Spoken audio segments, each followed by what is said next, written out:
Bonjour à toutes et à tous, on commence cette revue de presse avec les dernières infos mercato tout droit venues d'Italie. On peut lire dans le Corriere dello Sport que Manchester United et Arsenal ont un œil attentif sur la situation de Tammy Abraham. L'attaquant anglais a encore la cote dans son pays, ce qui inquiète la Roma qui préférerait le garder encore plusieurs saisons. Le problème c'est que l'été prochain, Chelsea pourrait le rapatrier pour 80 millions d'euros comme convenu avec la Roma le jour de son transfert. Et ce matin, la Gazzetta dello Sport ouvre son édition du jour avec le futur recrutement XXL de l'Inter. Les Nerazzurri veulent à tout prix remporter le Scudetto la saison prochaine et pour ça les dirigeants vont investir. C'est un Inter 3 étoiles, titre le journal au papier rose. D'abord le club lombard va tout faire pour conserver Lautaro Martinez, puis d'après leurs informations Paulo Dybala devrait signer prochainement son contrat et demain les représentants de l'Inter vont négocier le prix du prêt de Romelu Lukaku avec Chelsea. L'Inter devrait dépenser au moins 10 millions d'euros pour avoir le Belge dans son effectif. Surtout que les Blues ont déjà coché le nom du successeur de Lukaku comme le rapporte le Sunday Express. Chelsea va tout faire pour recruter Raheem Sterling. L'ailier anglaise serait intéressé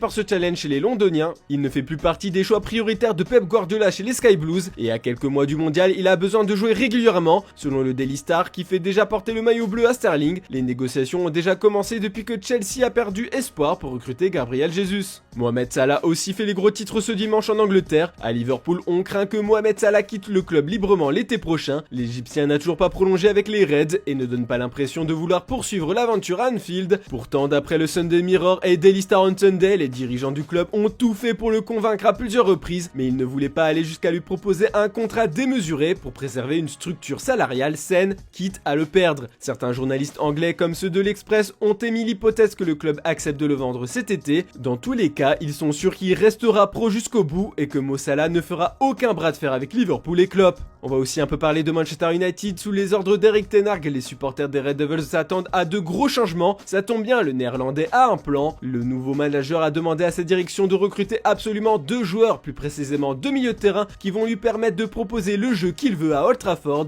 Manchester United aurait donc déjà formulé une offre de contrat à Christian Eriksen. Le trentenaire est encore en pleine réflexion. Tottenham tente aussi de le faire revenir à Londres, mais Erik ten Hag veut surtout Frenkie de Jong. Ça fait un moment que les Red Devils tentent de convaincre le FC Barcelone de le laisser partir. On apprend dans le Mail on Sunday que Barcelone réclame 80 millions d'euros, mais qu'United n'a proposé que 65 millions d'euros pour l'instant. Une nouvelle offre devrait être formulée cette semaine. Surtout que depuis que le Barça a trouvé de nouveaux financements, le club catalan n'a plus la tête à vendre et pense plus à dépenser. Depuis plusieurs semaines maintenant, on lit l'avenir de Rafinha de Leeds au FC Barcelone. L'ailier brésilien sait que le club a les moyens de le recruter maintenant. Il aurait donc lancé un ultimatum oculé selon Mundo Deportivo. La semaine prochaine, l'agent du joueur rencontrera les dirigeants barcelonais pour clarifier s'il envisage sérieusement l'attaquant Henry Verde. Surtout qu'il doit être le remplaçant d'Ousmane Dembélé en fin de contrat à la fin du mois, sauf que le français pourrait prolonger. Interrogé à un feu rouge par un fan qui lui demandait s'il comptait rester au Barça, Dembou semble lui répondre dans une vidéo « Je vais bien à Barcelone », une décla à prendre avec des pincettes, mais qui donne le sourire aux journalistes catalans. Mais attention, d'après Sport, Chelsea est tout proche de le signer, seule condition de Dembélé, être un titulaire incontestable, surtout que comme on peut le lire sur la une du journal ce dimanche, tout est ok pour Rafinha, malgré ce que dit leur confrère, il va signer à Barcelone.